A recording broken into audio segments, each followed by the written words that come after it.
Hello and welcome to 10 at 10. My name is Michael Ramage. I'm the director of the Cyber Education Research Center here at Murray State University, and welcome back to 10 at 10. 10 at 10 is brought to you through a partnership between Murray State University, Sprocket, West Kentucky, and KY Innovation. This is episode 241, and as you can see, I am not coming to you from my work office. I'm actually coming to you from my home office. I am out of the office today for a leadership program, but wanted to make sure that I was able to bring to you 10 at 10 as we normally do.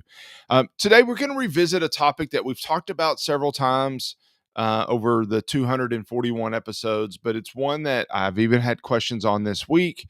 So I thought it would be relevant to bring you a reminder and maybe a clarification on one of the most important first line of defenses that we have in security, and that's our passwords.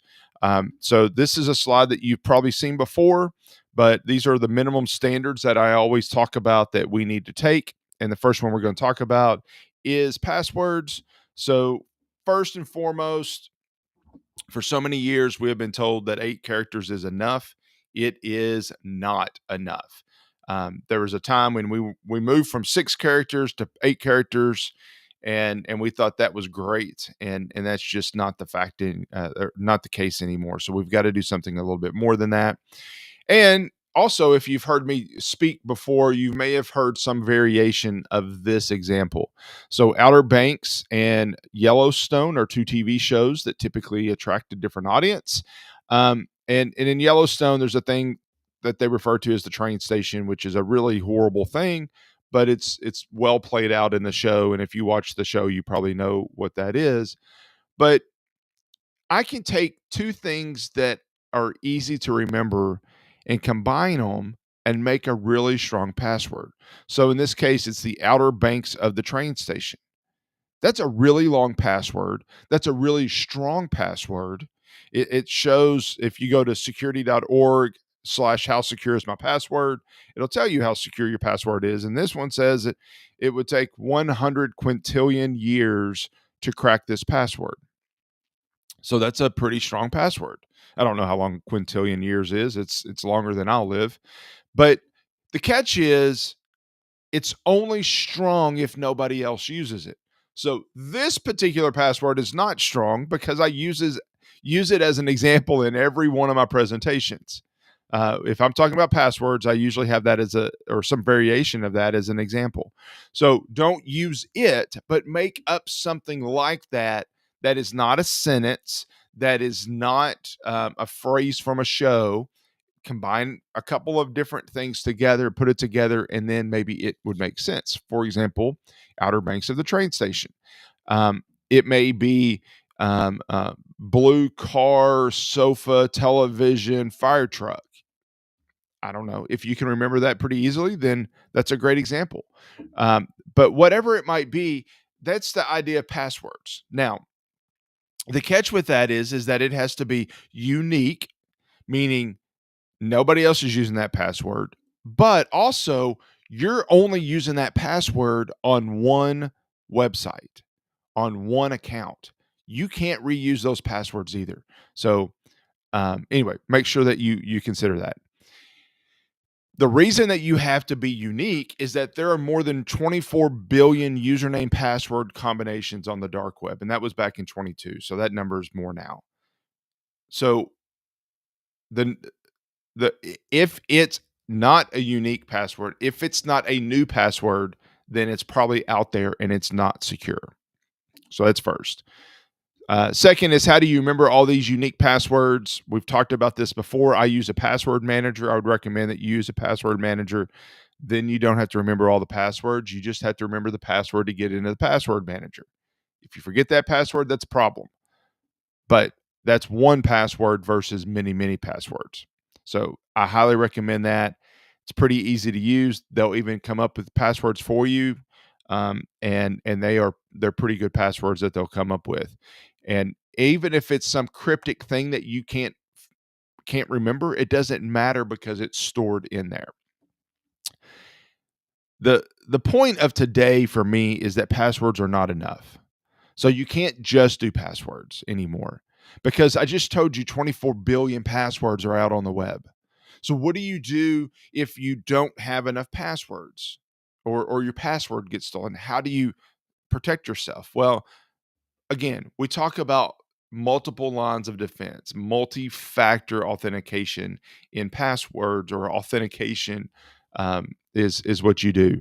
So what that means is that you're using a second factor, and I'll go into this in more detail. But what is a popular way to do that is using Google or using Duo. Murray State uses Duo. And essentially what that is that you put in your password. If you put it in correctly, then it's going to require you to put in a code from your phone or put a code into your phone. Um, and Google Authenticator is one that is well known and well used. And so what that means is that if you steal my password, you also have to steal my phone. If you steal my password and you're overseas, the odds of you stealing my phone are pretty low. Now there's ways to beat that too. So don't it's not foolproof, but you're going to eliminate many of the attacks against passwords, against the security of your account, by having that second factor. So let me explain what a factor is. A factor is, in the simplistic terms, is looking at this Venn diagram over here. It is a factor is something that you know, it's something that you have, it's something that you are. It could be a location or a time as well, but traditionally, something you know, something you have, something you are. So if I asked you to put in a password and that's something you know, and then I asked you to verify your mother's maiden name, well, that's actually also something that you know. So that's not actually two-factor authentication.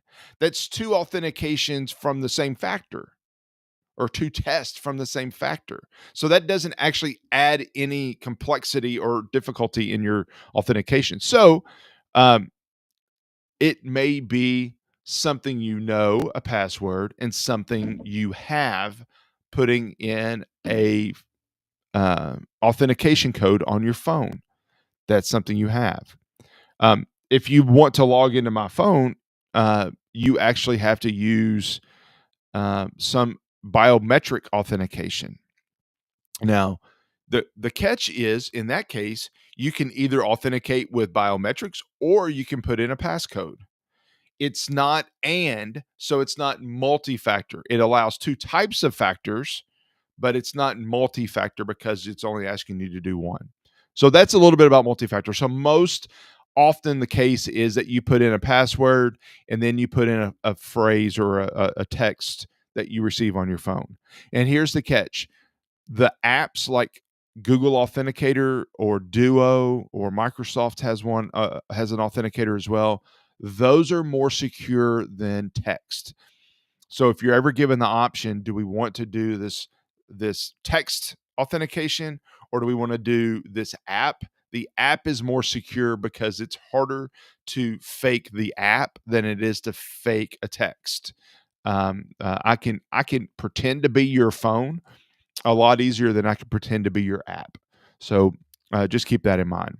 And then finally, the well, actually, I've been talking about this, so I don't want to go over this too much more. I meant to advance the slides and I didn't. But so that second factor that's the most common is SMS email codes, authentication apps, hardware tokens. If you remember back in the day, there was a lot of times that you would have a key fob on your or a little thing that would go on your key ring, and it would be that authenticator and biometrics. Again, SMS is the weakest of these three or these four options. The other three are better, but any of these are better than not having it. So hear me say that any of these are better than not having it. So where should you use multi-factor authentication? Short answer is everywhere. Everywhere. Any account that allows you to use multi-factor authentication, you should be using multi-factor authentication.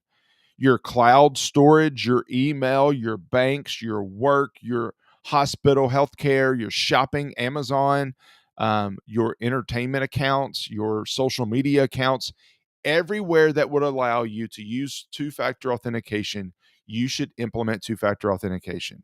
When a lot of people first start doing that, they actually think that, oh my gosh, this is going to be such a burden because every time I've got to get my phone and I have to do that, and it's going to be so bad. And the reality is, most of these accounts don't require you to do it every time. They require you to do it on a regular basis, so maybe once a month, every few weeks, whatever it might be. Or if you log in from a device that you haven't logged into from before. So if I'm always logging in from Kentucky and all of a sudden there's a login from Russia, then it's going to require two-factor authentication. That is a way to protect you. So make sure that you consider this. All right. So I've gone long, as I do just about every time, but I think it's really important. And if you have questions on two-factor authentication, what it means for you and why you should do it, please reach out and let me know. And as always, thank you for joining in, and I'll see you next week back here on 10 to 10. Thank you. Bye.